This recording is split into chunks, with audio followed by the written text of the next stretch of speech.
Assalamu alaikum. What is Rutherford atomic model or define Rutherford atomic model? Rutherford atomic model Goldfoyle experiment to understand how negative and positive charges could coexist in an atom. Gold foil के ऊपर इन्होंने experiment perform किया जिसमें इन्होंने बताया कि positive और negative charges दोनों एक ही एटम में किस तरह से को एग्जिस्ट करेंगे, यानी कि इकट्ठे कैसे पाए जाएंगे. He bombarded alpha particle on a 0.00004 centimetre thick gold foil. Alpha particles are emitted by radioactive elements like radium and polonium. Actually ये वो मटेरियल है, सोर्स है जहाँ से अल्फ़ा पार्टिकल अमिट हो रहे हैं. बेसिकली ये एक रेडियम जो कि आपके पास रेडियो एक्टिव एलिमेंट है, इसमें से ये अल्फ़ा पार्टिकल निकलते हैं. हम इनको हीलियम न्यूक्लियाई क्यों कह रहे हैं? क्योंकि जब हीलियम के एटम में से 2 इलेक्ट्रॉन निकाल दिए जाएं तो उसके ऊपर +2 चार्ज आ जाता है, या आप कह लें कि उसके पास सिर्फ 2 प्रोटॉन और 2 न्यूट्रॉन रह जाते हैं, जो कि क्या कहलाता है, फिर हीलियम का न्यूक्लियाई कहलाते हैं. और ये अल्फ़ा पार्टिकल जो कि बेसिकली हीलियम न्यूक्लियाई के इक्वल होते हैं. They can penetrate through matter to some extent, जो कि क्या है, मैटर के काफ़ी अंदर तक पेनिट्रेट कर जाते हैं. जब इन्होंने ये फ्लोरेसेंस स्क्रीन के ऊपर ऑब्जर्वेशन किया तो इन्होंने देखा कि बहुत कम पार्टिकल जो थे वो डिफ्लेक्ट हुए ख़ास एंगल बनाते हुए, और उनमें से कुछ जो थे वो क्या हुए, बाउंस बैक हो गए, ये जो आपको नज़र आ रहे हैं. So maximum particle move straight from the gold foil and minimum you can say that a few one deflected, और जो चंद एक थे जो क्या हुए, बाउंस बैक हुए. ही observe the effect of alpha particles on a photographic plate or a screen coated with zinc sulfide as shown in the figure. इन्होंने ये इफेक्ट अल्फा पार्टिकल का किस पे देखा, जिंक सल्फाइड की स्क्रीन पे देखा कि जो बाउंस बैक हो रहे थे और जो स्ट्रेट आ रहे थे और जो कुछ एंगल बना रहे थे, इन सब को इन्होंने ऑब्जर्व किया. He proved that the plum pudding model of the atom was not correct. अगर तो प्लम पुडिंग मॉडल जो था उसके मुताबिक अगर एटम होता तो उसमें से तमाम के तमाम अल्फ़ा पार्टिकल क्या थे, इस गोल्ड फॉइल में से इस तरह से उनको सीधा निकल आना चाहिए था. ठीक है, उनमें से किसी किस्म की कोई डिफ्लेक्शन या मूवमेंट नहीं होनी चाहिए थी, कोई एंगल नहीं बनना चाहिए था. लेकिन एक्चुअल में क्या हुआ, जो रदरफोर्ड ने ऑब्जर्व किया वो कुछ इस तरह से था, कुछ एंगल बना रहे थे, कुछ बाउंस बैक हो रहे थे. तो ये एक ऑब्जर्वेशन थी जिससे उन्होंने कहा कि ये जो प्लम पुडिंग मॉडल है ये करेक्ट नहीं है. Observation made by Rutherford's were as follows. अब इन्होंने ऑब्जर्व क्या किया उसको देखते हैं one by one.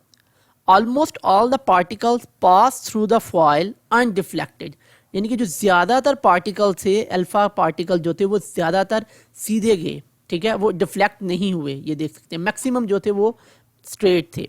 Out of 20,000 particles, only a few were deflected at a fairly large angle and very few bounced back on hitting the gold foil.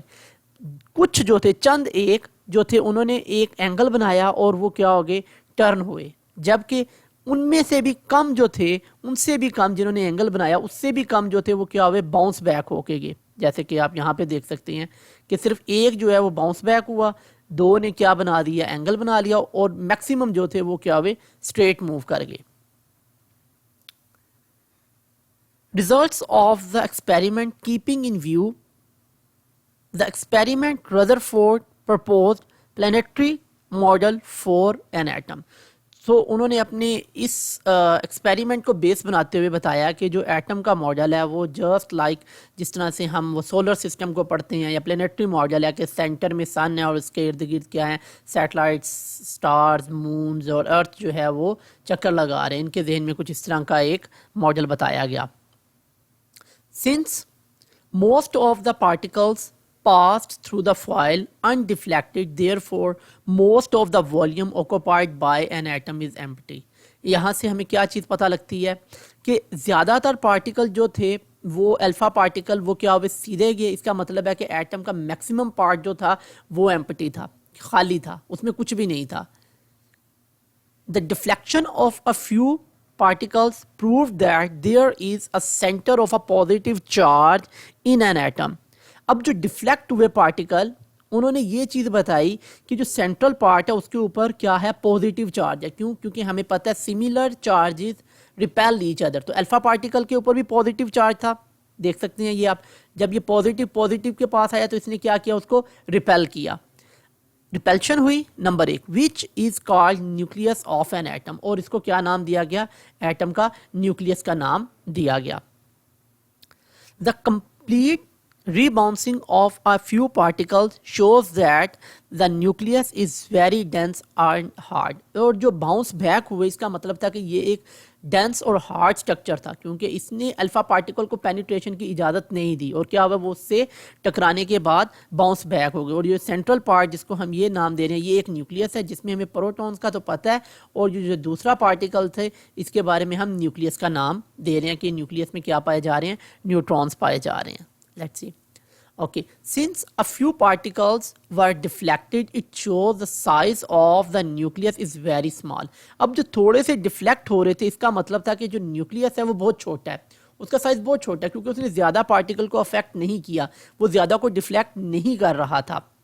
Compare to the total volume of an atom, अगर आप total volume देखें atom का जो इतना है, जिसमें से आप कह सकते हैं कि 5 रेज गुजर रही हैं और सिर्फ जो हैं 1 या 2 डिफ्लेक्शन कर रही हैं, इसका मतलब है कि एटम का अपना साइज तो बहुत बड़ा है, लेकिन जो उसके रास्ते में रुकावट क्रिएट कर रहा है, जो प्रॉब्लम आ रही है, वो सिर्फ एक छोटे से हिस्से में आ रही है जिसमें क्या मौजूद है, न्यूक्लियस मौजूद है।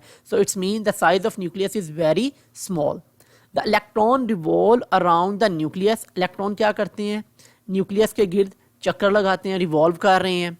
N atom as a whole is neutral, कोई चार्ज नहीं है एटम के ऊपर। अगर आप उसको होल देखा जाए, जितने नंबर ऑफ प्रोटॉन्स होंगे उतने ही क्या होंगे, उसके ऊपर नंबर ऑफ इलेक्ट्रॉन होंगे। तो टोटल चार्ज जो एटम पे होगा वो 0 होगा। क्यों? प्लस और माइनस इक्वल है, it's mean that is neutral. Therefore the number of electron in an atom is equal to number of proton. Except electrons, all other fundamental particles that lie within the nucleus are known as nucleons। सिवाय electrons के, जो कि क्या होंगे, उसमें electrons जो उसके गिर्द मूव कर रहे होंगे, रिवॉल्विंग में होंगे, उनके अलावा तमाम पार्टिकल जो एटम के हैं वो उसके न्यूक्लियस में पाए जाएंगे, जिनको हमने क्या नाम दिया, न्यूक्लियॉन्स का नाम दिया। Defects in Rutherford's model. Although Rutherford's experiment proved that the plum pudding model of an atom was not correct, ये उसने पहले ही साबित कर दिया था कि जो plum pudding model है ये तो correct नहीं है। Yet it had following defect, लेकिन उसके बावजूद जो रदरफोर्ड का मॉडल था वो भी correct नहीं था। बहुत सी चीज़ें उन्होंने सही साबित की, लेकिन उन्होंने प्लम पुडिंग मॉडल को गलत साबित करते करते ये बात भी बताई कि वो ठीक नहीं है, लेकिन उनका अपना मॉडल भी एक्यूरेट नहीं था। According to classical theory of radiation, electron being the charged particle should release or emit energy continuously and they should ultimately fall into the nucleus।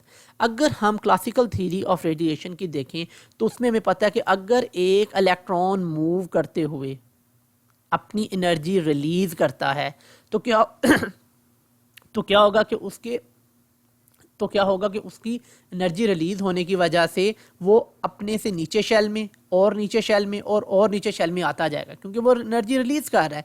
तो due to release of energy it will fall into the nucleus, उसको क्या होना चाहिए, आखिर में आके nucleus में गिर जाना चाहिए। जैसे अब यहाँ पे देखें, लेट्स सपोज यहाँ पे ये थर्ड शेल में था, इसने एनर्जी रिलीज की, ये उससे नीचे वाले में आ गया, सेकंड में आया, यहाँ पे भी रिलीज की और नीचे आ गया, और एक वक्त ऐसा आना चाहिए कि उसको किस में गिर जाना चाहिए, न्यूक्लियस में गिर जाना चाहिए। जबकि if the electron emit energy continuously they should form a continuous spectrum, but in fact line spectrum was formed। अब अगर तो वो कंटिन्यूसली एनर्जी रिलीज करेगा तो उसका क्या बनना चाहिए, कॉन्टीन्यूस स्पेक्ट्रम बनना चाहिए, जो कि इस तरह से था, कॉन्टीन्यूस स्पेक्ट्रम।